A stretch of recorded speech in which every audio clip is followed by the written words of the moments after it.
Okay, let me set the stage for this story. I'm telling you about how I have the confidence to do what I do and to empower you to be the most confident, charismatic, and compassionate guy you know. This one is going to be fun, bruh. Let's get it.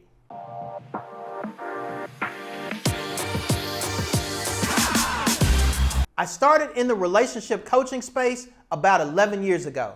I wanted to write a book about relationships. One thing that was important to me was not to have a book of only my opinions, because we know that opinions are like other not to be mentioned body parts.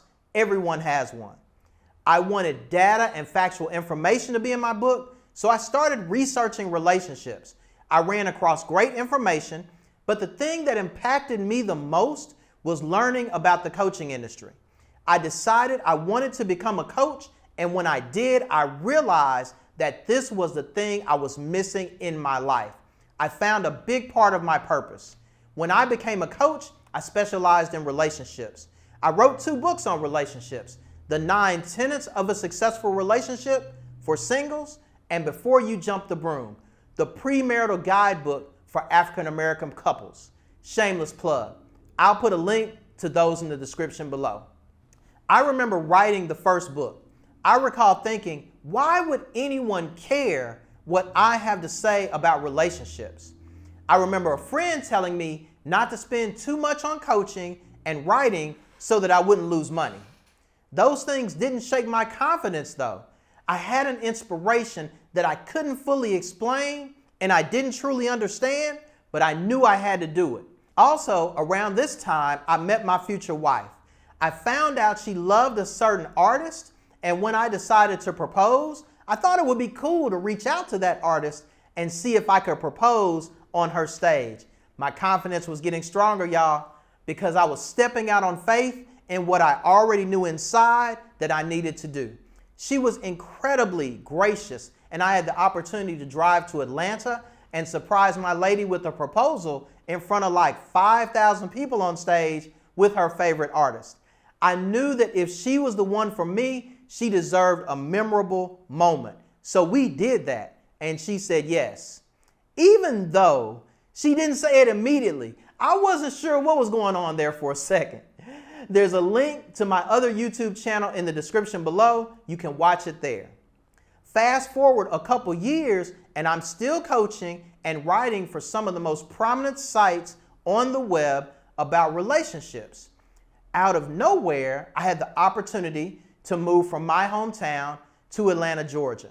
I loved Atlanta and I always wanted to live there, but I only knew a few people and I wasn't sure that my new wife was going to be on board. I can remember the drive home the day I got the call that there was a serious job offer to move. I was thinking, man, we just bought this house. We haven't even been married for a year. She's got a stable job and I do too. She's not even going to consider moving. This is the one time my confidence and faith were shaken. I knew that I wanted to move, even though I love my new home and my city. I just felt this is something we needed to do. Even though I'm the leader of the home, when we make a big decision, we have to both feel good about it. So I get home, sit her down to share the news, and surprisingly, she's like, if you think this is what's best for us, I'm on board. Like, wow, I'm stunned. I had no idea she trusted me to that extent. It's on and popping now. My confidence is through the roof. So I need to interject here. One thing I learned about my confidence during this part of the process is to listen to my own inner voice. Stop second guessing myself.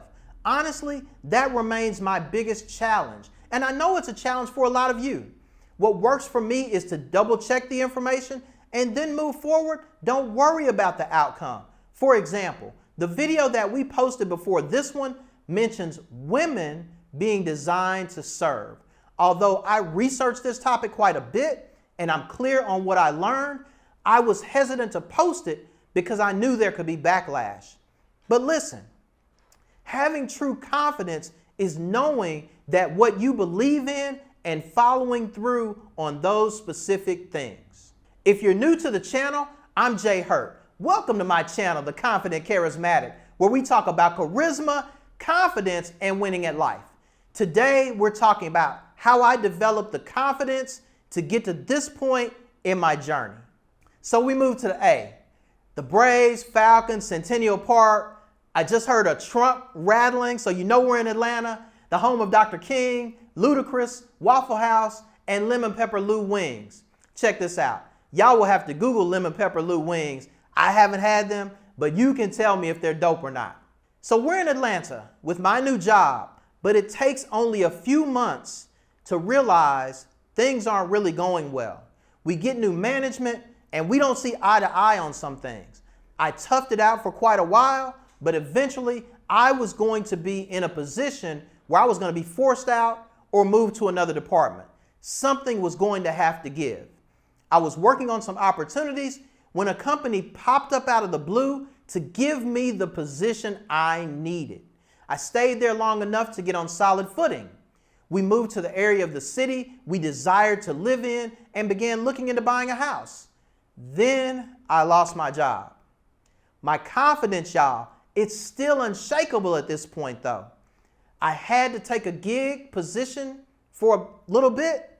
I'm still coaching during this season, but it's not lucrative enough on its own to support us. Then again, I'm led back to my calling and my purpose. My friend wanted me to work for her company. I went through her training and I loved it. When we discussed it, I got the COO position.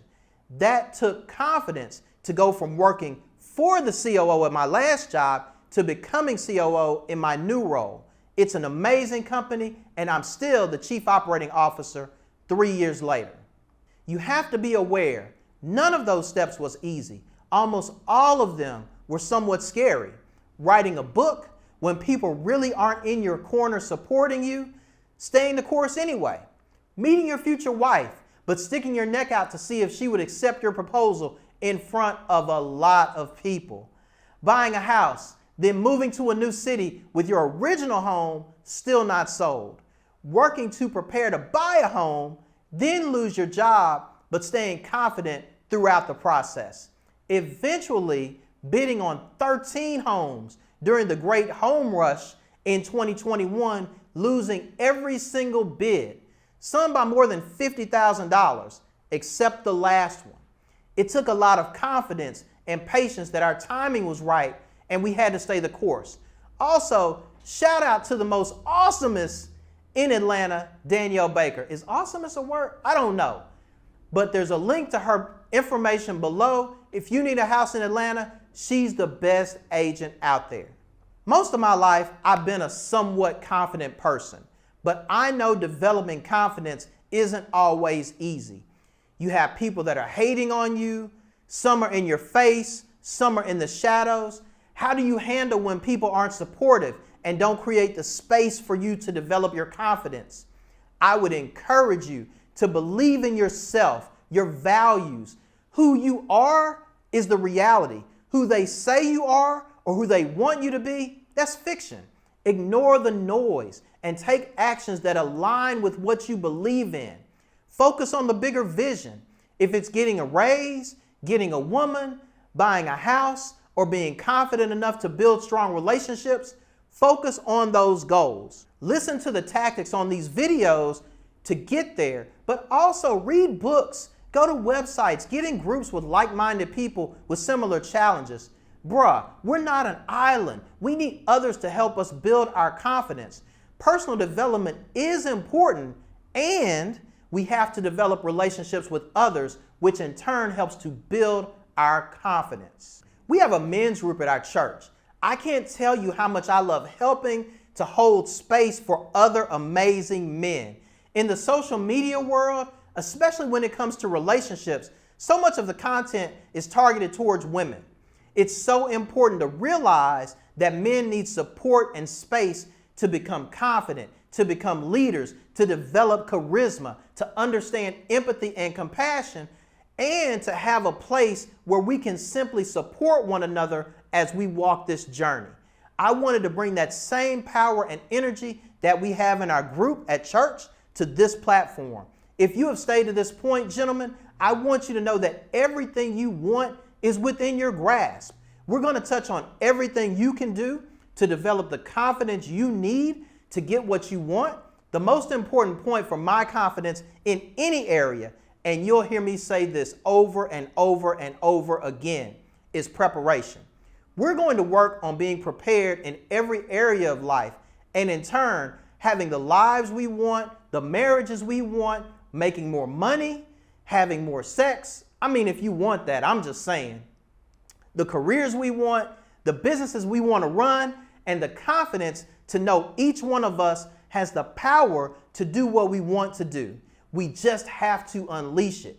As a matter of fact, I appreciate you allowing me to share my story and walk this journey together so that ultimately, one day, charisma is overflowing as your superpower.